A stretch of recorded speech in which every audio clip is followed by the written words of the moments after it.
Oke, jadi welcome back to Silent Trader Academy channel. Jadi masih berjumpa kembali dengan saya, Om Silent, di kesempatan morning briefing hari ini, tanggal 14 September 2020, spesial pembahasan terkait pandangan Silent Trader Academy terkait IHSG. Ya, pandangannya seperti apa dan prediksi seperti apa akan saya bahas secara cukup ringkas, tapi kita tetap bisa ambil kesimpulannya ya, dan juga tentu dibahas dengan cara pandang dari Silent Trader Academy ya, karena banyak sekali di luaran YouTube channel saham, tentang saham itu sudah banyak membahas pergerakan IHSG dari berbagai jenis analisa gitu. Jadi sebenarnya kurang lebih saya lihat semuanya masuk akal. Ya, semuanya masuk akal seperti itu ya. Jadi ada yang analisa dari sisi asing, ada yang analisa dari sisi tren dan sebagainya. Ya, analisanya sah-sah saja. Seperti itu kan, yang namanya analisa sebenarnya tidak ada yang benar, tidak ada yang salah. Ya, maka dari itu berhubung morning briefing, sekaligus saya mau coba kasih pandangan versi Silent Trader ini market gimana sih gitu ya. Jadi agar member-member VVIP saya tentunya bisa tahu strategi apa yang harus kita lakukan gitu. Oke, sebelum kita mulai lebih lanjut ya, sebelum kita mulai market lebih lanjut, pembahasan terkait market, tentunya jangan lupa klik tombol subscribe buat yang belum subscribe gitu kan. Terus jangan lupa nanti kasih like dan komen after Bapak Ibu nonton video ini, apakah bermanfaat atau tidak, ataupun ada pendapat pribadi boleh disampaikan ya. Jadi tentunya like, komen Bapak Ibu sekalian ya, sekaligus membuat kita bisa saling share dan diskusi. Tentu harus menggunakan kata-kata positif dan tidak ada menjelekkan pihak manapun ya. Kita damai-damai aja. Nah, kita mulai ya. Jadi banyak heboh pertama, salah satu analis yang biasa pakai teknikal banget gitu kan, apa namanya, dia bilang wah, market rawan nih karena sudah break falling wedge. Break rising wedge maksudnya. Nah, maksudnya pattern rising wedge ini gimana sih, Om? Coba kita bahas. Ya, jadi sebelumnya saya mau gambarkan dulu. Oke. Nah, kalau kita gambarkan sebenarnya market ini itu belum patah trennya. Jadi kalau dibilang wah, market sudah downtrend, itu belum. Ya, jadi kalau secara teknikal belum. Yang bilang sudah downtrend itu saya nggak ngerti alasan dia bilang downtrend kenapa. Padahal secara trend nggak.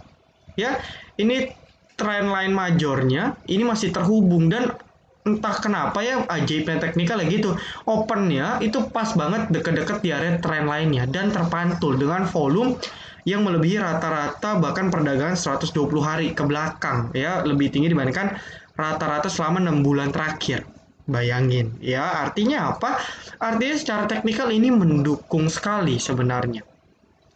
Terpantul di area support ya, trendline kan bisa dibilang sebagai support. Bahkan kalau kita gambarkan support horizontal gitu kan, itu juga sebenarnya di range 4.800-an ya teman-teman, di sekitar sini. Ya, ini kan area support ini. Nah, di 4.800-an. Ya, dia pas terpantul di pertemuan antara trend line dan juga supportnya, kurang lebih pas di daerah sini lah kurang lebih ya, meskipun nggak sama persis karena kan pergerakan IHSG kan pakai poin-poin ya, jadi nggak bisa sedetail sama persis, beda dengan saham ya. Maka dari itu sudah pas terkena titik poinnya. Itu satu yang perlu kita ketahui ya. Jadi kalau yang bilang, ada analis yang pendapat bilang trennya sudah patah dan downtrend, saya bisa bilang itu tidak menurut saya, karena secara tren dia masih up, jelas dari trendline masih up. Meskipun kalau kita lihat dari dia punya moving average itu dia sudah mulai golden cross, sudah mulai dead cross maksud saya. Ya, dia sudah mulai dead cross tapi masih belum confirm karena apa namanya, dia punya urutan moving average-nya belum terbalik ya, dalam arti 34 21 13 ya, karena urutannya itu masih 21. Oke, di sini masih 21, baru 13, baru 34. Artinya dia belum 100% confirm downtrend bahkan dari indikator sekalipun. Oke, jadi pandangan saya, apakah market sekarang downtrend? Belum. Ya, secara short term itu masih uptrend. Ya, ini trendline kita ngomong teknikal di sini karena kalau ngomong asing juga sudah banyak channel yang bahas, kalau ngomong dari bandar dan sebagainya juga sudah banyak yang bahas gitu kan. Ataupun berbagai jenis analisa lain itu sudah banyak. Bapak Ibu bisa tonton aja, sama aja kok gitu. Nah, kita lanjut ke poin kedua. Nah, bagaimana dengan pernyataan rising wedge-nya ini, Om? Oke, kita coba bahas. Ya, sebelumnya saya gambarkan dulu channelnya. Nah, channel itu apa sih? Buat yang belum tahu, channel itu bagian dari trendline. Ya, jadi channel itu seperti ini. Harus dengan catatan harus presisi, arahnya presisi dengan arah trendline. Jadi ibaratnya kopian dari trendline itu channel namanya. Atas bawah digabung itu namanya channel. Kurang lebih seperti itu. Oke, sampai sini paham?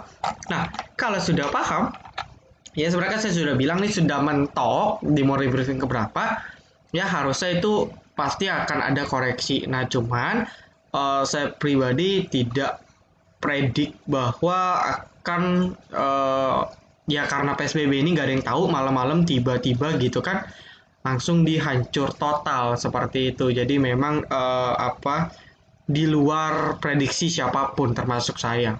Ya, maka dari itu bahkan saya sendiri pun masih floating loss 5% bulan ini.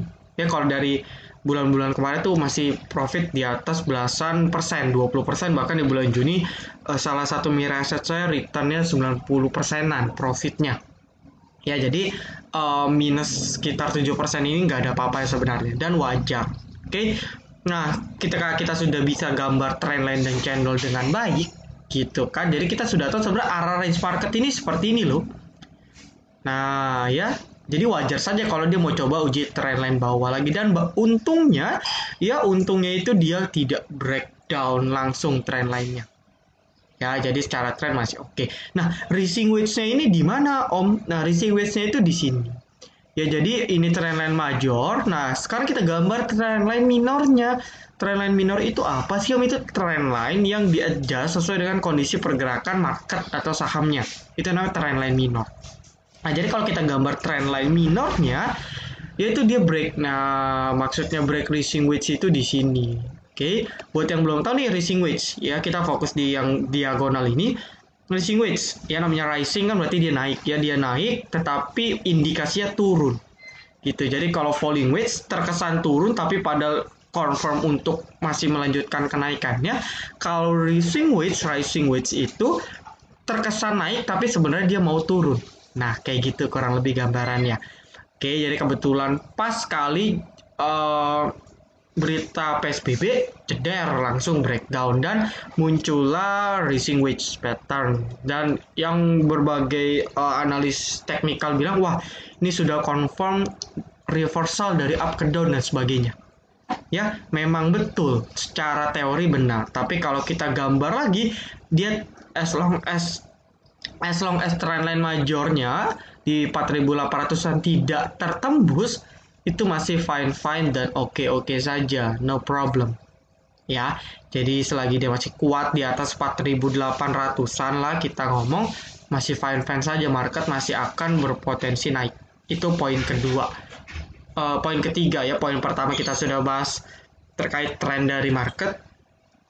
Poin kedua kita sudah gambar trendline, poin ketiga sudah bahas tentang rising wedge-nya. Nah, poin keempat yang mungkin akan saya concern ialah conclusion di akhir ya. Kita bahas lagi. Nah, ada kemungkinan nggak sih, Om, ini terjadi dead cat bounce atau DCB. Dead cat bounce itu apa? Itu adalah suatu istilah di mana market terkesan rebound ya. Market terkesan rebound tetapi dia mau melanjutkan penurunannya. Jadi seperti yang kita anggap, wah dia mau technical rebound nih, tetapi ternyata dia rebound sementara untuk diturunkan.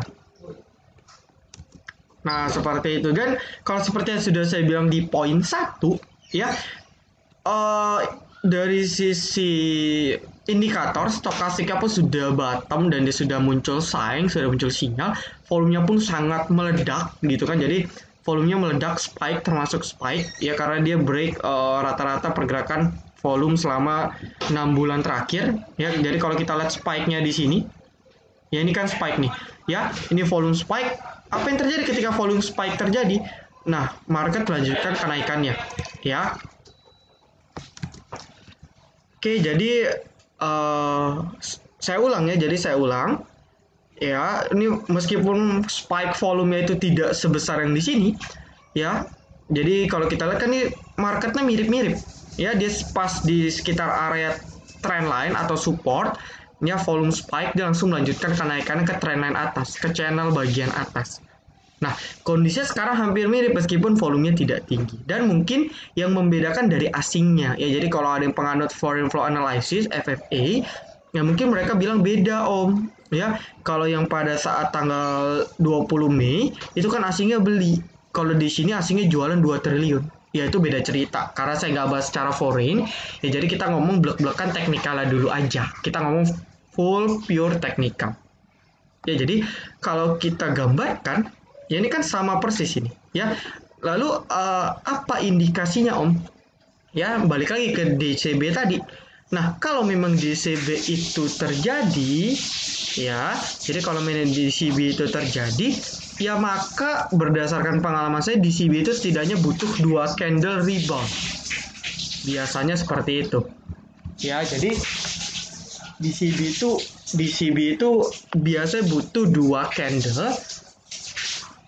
candle untuk konfirmasi. Oke, jadi dia biasanya DCB itu butuh 2 candle. Jadi 2 candle yang terkesan rebound, baru dia nanti dihajar untuk lanjut turun. Biasa 2 candle. Ya, biasanya 2 candle. Nah, maka dari itu prediksi saya kalau kita ngomong apakah ada potensi DCB, jika memang DCB itu terjadi, ya kan harusnya market akan technical rebound lagi sehari lagi. Which is hari Senin, openingnya mungkin harus naik. Secara teknikal, kita ngomong secara teknikal, ada potensi mengalami kenaikan marketnya. Oke, jadi mohon maaf ya kalau banyak di pause recordingnya karena memang sedang berisik di rumah. Jadi saya pause biar nggak mengganggu videonya. Nah, balik lagi. Tadi sampai mana ya? Oke, nah reboundnya ke berapa? Ya, jadi kalau kita ngomong teknikal aja, setidaknya market harus ke sini. Ya, ini ada gap nih kan jelas nih di 5126 sampai berapa nih ya? Coba kita hitung di 5135 ya, 5135 sampai 5084. Oke, jadi kurang lebih sekitar 100 poinan lagi. Itu ada gap 100 poinan yang harus ditutup sebenarnya. Nah, kalau kita hitung 100 poin, ya maka setidaknya market harus naik kurang lebih sekitar 2%. Baru dia nutup gap. Nah, itu satu. Karena ada gap dan kalau kita lihat secara kebetulan juga, ya ini masih ada trendline minor yang tadi berhasil di break dari pattern rising wedge. Ya, jadi pattern trendline ini masih berlaku. Ya, trendline ini masih berlaku, jadi mungkin saja ketika memang dia rebound, technical rebound, ya, ketika dia rebound, harusnya dia ya entah pas nyentuh trendline-nya, atau setidaknya dia nutup gap, kita nggak tahu.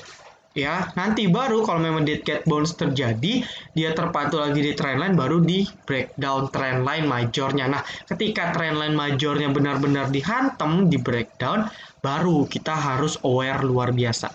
Ini kita nggak ngomong, aduh asingnya ada anomali dan sebagainya, nggak. Kita nggak ngomong asing ya, karena ya memang salah satu prediksi market ya kita bisa pakai FFA, karena itu cukup akurat dari dulu untuk memprediksi kemana market akan pergi. Karena mau bagaimanapun market lah yang diatur sebenarnya dalam tanda kutip oleh asing sebenarnya, dan saya pun trader yang percaya akan hal itu juga ya. Berbagai jenis analisa saya percaya ya, selalu percaya asalkan masuk akal dan make sense. Begitu pula dengan bandarmologi, foreign flow dan sebagainya. Oke, jadi itu skenario pertama ya. Nah, mungkin teman-teman ada yang bilang lagi, oh nah PSBB kan sudah diumumin dan pasti. Ya, jadi kalau kita cek PSBB gitu kan, itu benar terjadi selama kurang lebih 2 pekan, bukan kurang lebih ya, selama 2 pekan, 14 hari ke depan. Berarti which is itu akan berakhir di tanggal 28 September ya, menjelang akhir bulan September gitu. Tetapi kalau kita cek dari yang awal semula diberitakan yang bilang PSBB total ketat yang terkesan buruk sekali, ternyata setelah saya baca gitu kan, ternyata tidak setotal dan seketat yang dibilang di awal. Ya, jadi nggak seketat dan nggak setotal yang ditakutkan di awal. Jadi kalau dibilang awal akan lebih ketat daripada yang sebelumnya. Memang lebih ketat, betul. Memang lebih ketat, tetapi apa namanya, ada apa ya istilahnya? Memang lebih ketat, tetapi nggak sampai total gitu ya. Jadi contoh seperti ini, perkantoran yang dulu 50% sekarang cuma 25%. Ya, terus pusat perbelanjaan yang di semula kita pikirkan tutup semua, mall tutup semua, ternyata pusat perbelanjaan dan pasar 50%. Jadi kita masih dikasih, ibaratnya kita masih dikasih untuk pergi-pergi sebenarnya dalam tanda kutip, karena memang jumlahnya yang dibatasi. Ya, tidak total lumpuh seperti yang terjadi pada PSBB pertama. Kayak gitu, meskipun dibatasi, tapi nggak total. Itu yang membedakan antara PSBB yang dulu dengan sekarang. Oke, bagus nggak? Ya setidaknya ini lebih mending lah. Ya, kenapa? Karena setidaknya ekonomi sedikit berjalan. Meskipun ya kalau sudah dibatasi ya tentu perlambatan ekonomi akan terjadi. Ya, dan dengan hal tersebut, ya ini sudah penghujung bulan akhir kuartal 3, bukan tidak mungkin atau sangat mungkin bahkan saya bilang kuartal 3 kita tuh minus dan Indonesia nanti masuk ke dalam resesi.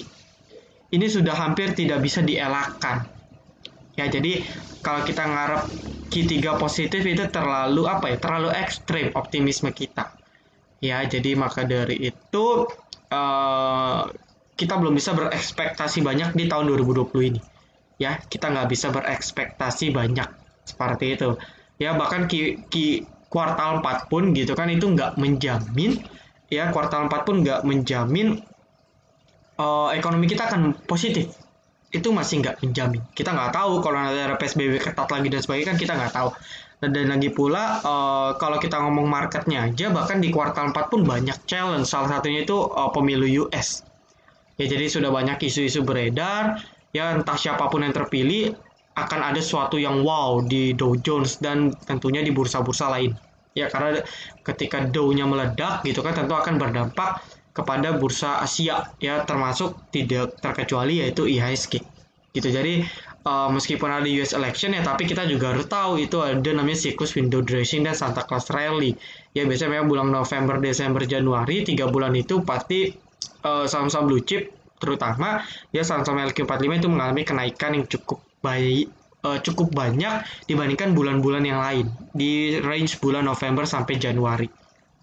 Ya, tapi menarik lah untuk kita lihat apakah nanti pada saat window dress ya ditambah dengan US election market akan kemana. Itu masih terlalu jauh sih ya, tetapi menarik untuk kita perhatikan.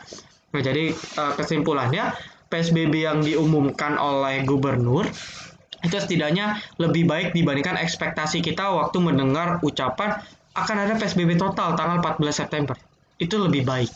Nah, tentunya dengan ekspektasi yang lebih baik, ya kita harapkan juga market akan mengalami technical rebound. Baik itu dia dead cat bounce ya di CB, ataupun dia secara perlahan akan lanjut naik lagi, uget-uget gitu ya bahasanya, pelan-pelan uji trendline atas lagi, ya baru turun.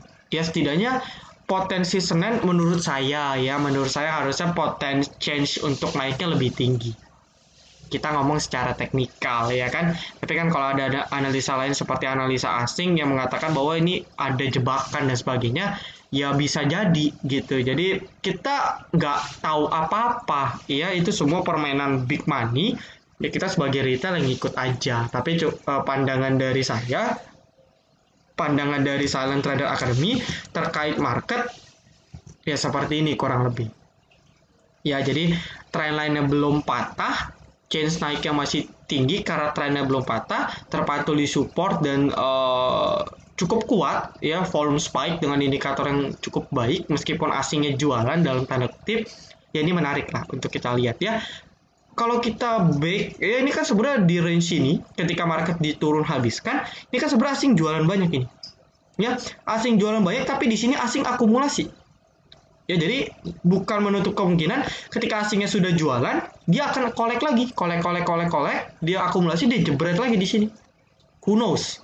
Ya, nggak ada yang tahu. Nah, maka dari itu, daripada pusing, ya kita berharap yang terbaik untuk market.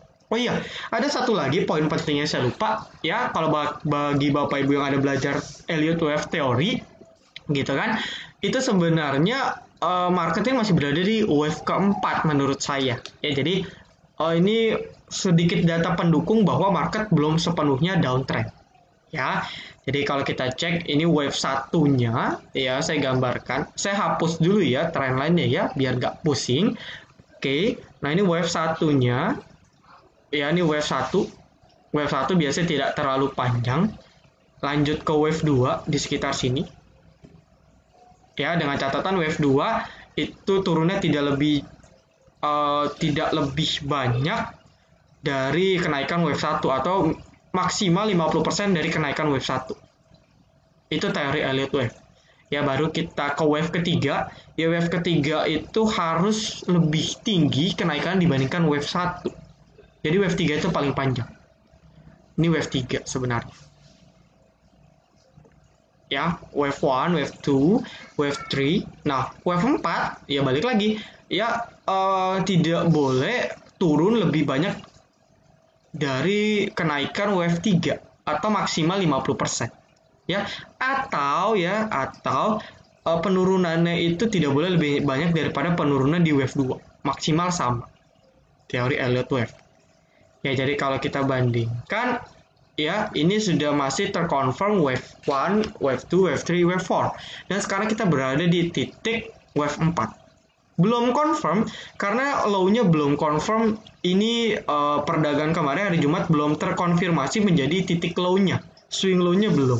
Nah, nanti kalau Senin, ya perdagangan market Senin tidak low lebih rendah daripada 475, 4799, which is itu adalah low di tanggal 11 September, ya, maka low 475, 4799 ini kita dapat asumsikan sebagai swing low. Sudah confirm swing low. Ya, jadi kalau marketnya nggak bentuk low baru, lower low, ya maka akan bentuk swing low di sini. Ya, jadi ini adalah titik low yang bisa kita tarik untuk Elliott Wave. Oke, sampai sini masuk ya. Nah, wave kelima gimana? Nah, wave kelima itu tidak lebih banyak daripada wave ketiga. Ya, wave kelima itu tidak banyak dari wave ketiga, dan biasanya wave kelima itu kenaikannya kurang lebih sama dengan wave 1. Oke, biasanya mirip-mirip dengan kenaikan di wave 1. Ya, jadi kalau kita cek low-nya di 4.700, ya ini kita hitung dari 3.900 ke 4.900, kita ngomong gamblang 1.000 poin. Ya, kalau kita ngomong gamblangnya 1.000 poin gitu kan.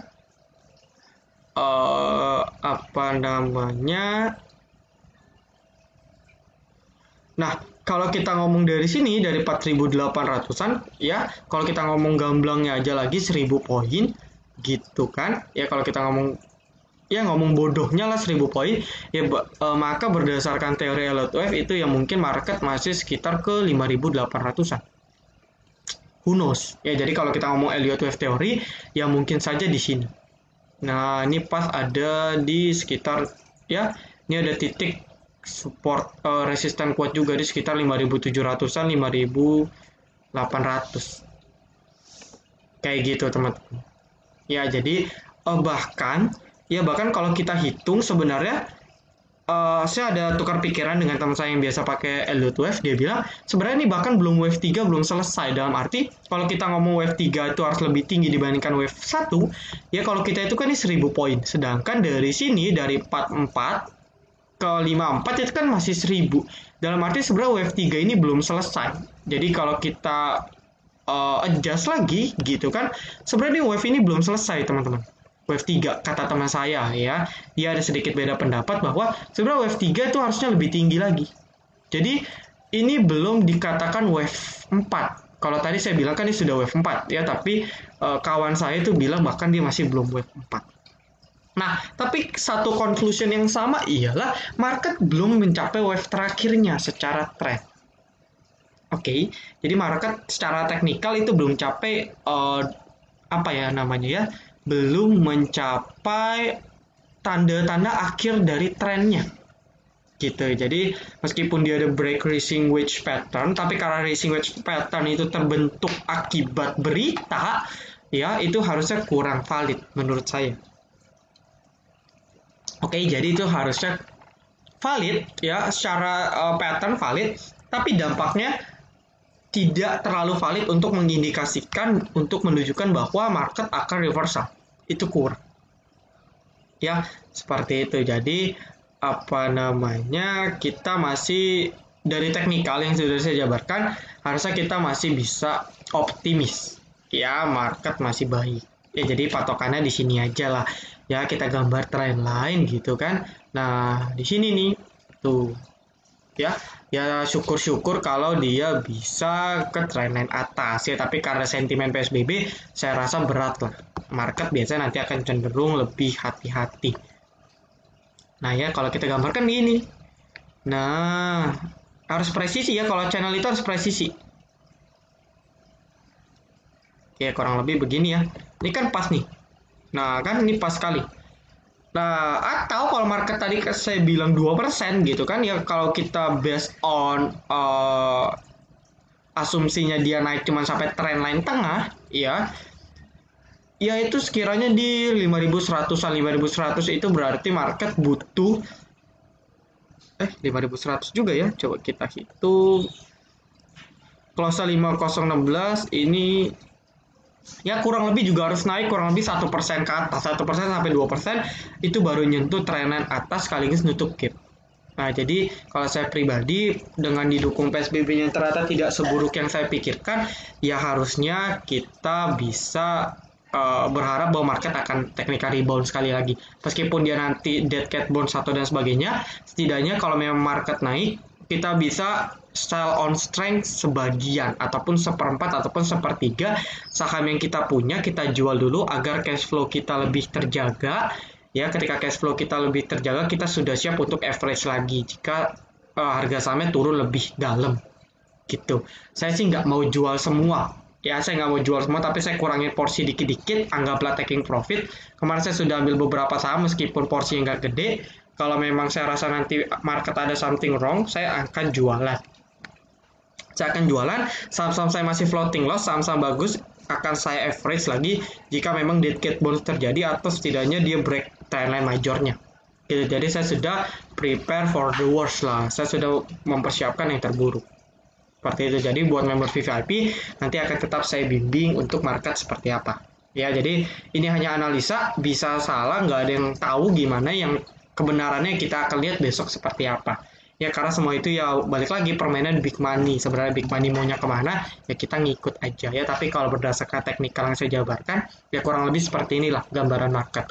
Oke, semoga dengan penjelasan saya, pandangan dari Silent Trader Academy ini sudah jelas. Ya, jadi Bapak Ibu bisa ambil kesimpulan. Ya, ini saya mau jualan atau beli ya. Nah, kurang lebih seperti itu. Oke, thank you buat teman-teman yang sudah nonton video ini dari awal sampai akhir. Jangan lupa like, comment, dan juga subscribe. Ya, jangan lupa nyalakan notifikasinya agar ketika saya dan tim upload video terbaru, teman-teman bisa langsung update. Oke, see you in the next video, teman-teman. Silent Trader Academy, be silent, be cuan.